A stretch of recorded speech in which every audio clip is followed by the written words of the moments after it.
He guys, welcome to Target Sarkari Naukri. मैं हूं अर्शद अली। उत्तर प्रदेश में सरकारी नौकरियों के जो पद खाली पड़े हुए हैं उन पदों को भरने के लिए अब यूपी में भर्ती प्रक्रिया में तेज़ी लाई जा रही है। साथ ही जिन सरकारी नौकरियों की परीक्षाएं हो चुकी हैं उनके रिज़ल्ट पेंडिंग है, तो उन रिज़ल्ट्स को भी अनाउंस किया जा रहा है। और जिनके रिज़ल्ट आ गए हैं उनके नियुक्ति पत्र, उनकी ज्वाइनिंग भी अब इस महीने और अगले महीने में दी जा रही हैं। तो यहाँ पर जो नई भर्तियों में हैं वो 3 से 4 भर्तियाँ बहुत ही महत्वपूर्ण हैं आपके लिए, जिन पर आप आवेदन करेंगे। एक है लेखपाल की भर्ती, दूसरी है उत्तर प्रदेश में दरोगाओं की जो भर्ती है, एसआई की भर्ती होने वाली है, और तीसरी जो बड़ी भर्ती है वो टीजीटी पीजीटी की है। ठीक है, आइए इन भर्तियों के बारे में जानते हैं, कब से ये भर्तियां शुरू हो रही हैं। तो आप देख पा रहे हैं प्रदेश में पहली बार राज्य स्तर पर पहली बार जो है प्रदेश स्तर पर लेखपालों की भर्ती होंगी और इसमें बहुत अच्छे खासे पद आ रहे हैं आपके लिए। प्रदेश में पहली बार राजस्व लेखपालों की भर्ती राज्य स्तर से कराने की तैयारी चल रही है और भर्ती अधीनस्थ सेवा चयन आयोग से कराने की कार्यवाही शुरू की गई है। राजस्व परिषद ने यहाँ पर 7,000 रिक्त पदों पर भर्ती प्रस्ताव आयोग को भेज दिया है। यहाँ देख पा रहे हैं आप, राजस्व परिषद ने 7,000 जो लेखपालों के रिक्त पद हैं उन पर भर्ती प्रस्ताव आयोग को भेज दिया है। तो आयोग जो है राज्य स्तर पर भर्ती की कार्रवाई करता है और आयोग आवेदन के समय जिले का विकल्प नहीं लेता। लिखित परीक्षा के आधार पर प्रदेश स्तर की चयन सूची तैयार करता है। आयोग की नियमावली में जो जिले स्तर की चयन सूची तैयार करने का प्रावधान नहीं है, वहीं लेखपालों का काडर जिला स्तर का है। ऐसे में आयोग ने अपनी प्रक्रिया में फेरबदल नहीं किया तो लेखपालों का भी प्रदेश स्तर की मेरिट तैयार कर राजस्व परिषद को भेजने की कार्रवाई करेगा।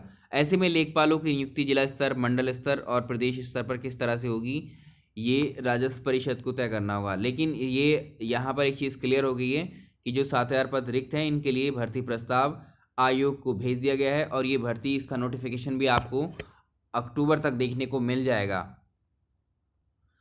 इधर 69,000 शिक्षक भर्ती की जो बात चल रही थी, इसमें से 31,661 जो सहायक अध्यापक हैं उनकी नियुक्तियों के आदेश दे दिए गए हैं। ये कल अनाउंसमेंट की गई थी। बेसिक शिक्षा के जो 69,000 सहायक अध्यापकों की भर्ती के पहले चरण में पहले फेज में 31,661 अभ्यर्थियों की नियुक्ति का आदेश जारी कर दिया गया है फाइनली। और यहाँ पर सुप्रीम कोर्ट के आदेश पर ही जो है कुल पदों में से जो शिक्षा मित्रों के पद हैं 37,339, इन पदों को छोड़ते हुए बाकी पदों पर नियुक्ति करने के आदेश जारी कर दिए गए हैं। इन्हें अब जल्दी ही नियुक्ति मिल जाएगी 31,661 अभ्यर्थियों को।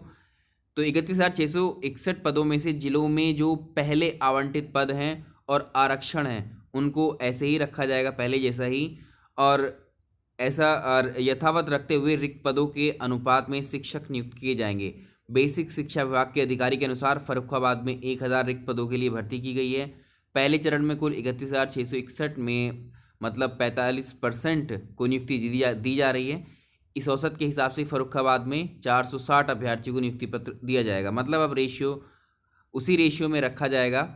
ठीक है, तो जिलों की मेरिट और आरक्षण के हिसाब से इन अभ्यर्थियों को नियुक्ति पत्र भी मिल जाएगा। तो अब देखिए इनमें से कितने अभ्यर्थी जिन्होंने ये एग्ज़ाम दिया था, 69,000, 31,000 को फाइनल नियुक्ति मिलने वाली है।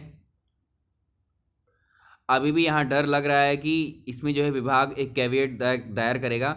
विभाग की अपर मुख्य सचिव रेणुका कुमार का मानना है कि इस नियुक्ति प्रक्रिया को अदालत में फिर से चुनौती दी जा सकती है, इसलिए उन्होंने स्कूल महानिदेशक विजय किरण आनंद को हाईकोर्ट में कैविएट दायर करने का भी निर्देश दिया है ताकि ये भर्ती अब बिना रुकावट के यहाँ संभव हो सके। इधर जो पुलिस विभाग के 9,534 पद है उन पर भी भर्ती प्रक्रिया तेज़ी लाई जा रही। भर्ती प्रक्रिया में इसकी देखिए, पुलिस, पीएसी और अग्निशमन विभाग में जो 9,534 पद खाली पड़े हैं उसमें जो है तेज़ी लाई जा रही है। उत्तर प्रदेश पुलिस भर्ती एवं प्रोन्नति बोर्ड इसके लिए जनवरी 2021 में परीक्षाएं कराने की तैयारी कर रहा है। तो इसकी भी अब जो है डेट तय हो गई एक तरीके से कि जो आपका यूपीएसआई का एग्ज़ाम है वो जनवरी में हो जाएगा। इस भर्ती प्रक्रिया में नागरिक पुलिस में जो है सब इंस्पेक्टर, जिन्हें आप एसआई के नाम से जानते हैं, पीएसी में प्लाटून कमांडर और अग्निशमन विभाग में अग्निशमन द्वितीय अधिकारी के पद शामिल हैं। इसमें सबसे ज़्यादा जो पद हैं वो एसआई के हैं, सब इंस्पेक्टर के हैं 9,027 पद, और 484 पद प्लाटून कमांडर के हैं। ठीक है, 23 पद जो है इसमें अग्निशमन द्वितीय अधिकारी के हैं। भर्ती प्रक्रिया शुरू होते ही डीजीपी की तरफ से अधियाचन प्राप्त हो जाने के कारण सब इंस्पेक्टर के पदों की संख्या बढ़ गई थी। पहले ही संख्या 6130 थी और जिसमें सब इंस्पेक्टर के 5623 पद थे। तो इस भर्ती प्रक्रिया के लिए जो एजेंसी हैं इस एग्ज़ाम को कराने वाली हैं, इसके लिए भी जो है अंतिम चरण चल रहा है। सिर्फ 2 ही फर्मों का टेंडर प्राप्त होने से एजेंसी को जो है एजेंसी के चयन की प्रक्रिया 2 बार आगे बढ़ाई गई। ये भी फाइनल स्टेज पे चल रही है और ये भर्ती प्रक्रिया भी अब जनवरी में जो है इसका एग्ज़ाम करा लिया जाएगा और 6 महीने टोटल 6 महीने का समय लेकर के ये भर्ती प्रक्रिया भी पूरी करा ली जाएगी। जो अभ्यर्थी अभी तैयारी में लगे हुए हैं, एक तो पुलिस विभाग में यूपी के और दूसरा जो राजस्व विभाग है, इन दोनों महत्वपूर्ण भर्तियां हैं आपके लिए। इनकी तैयारी में अभी से आप लोग लग जाइए। चलिए इस वीडियो में रहने देते हैं इतना ही। Thank you so much.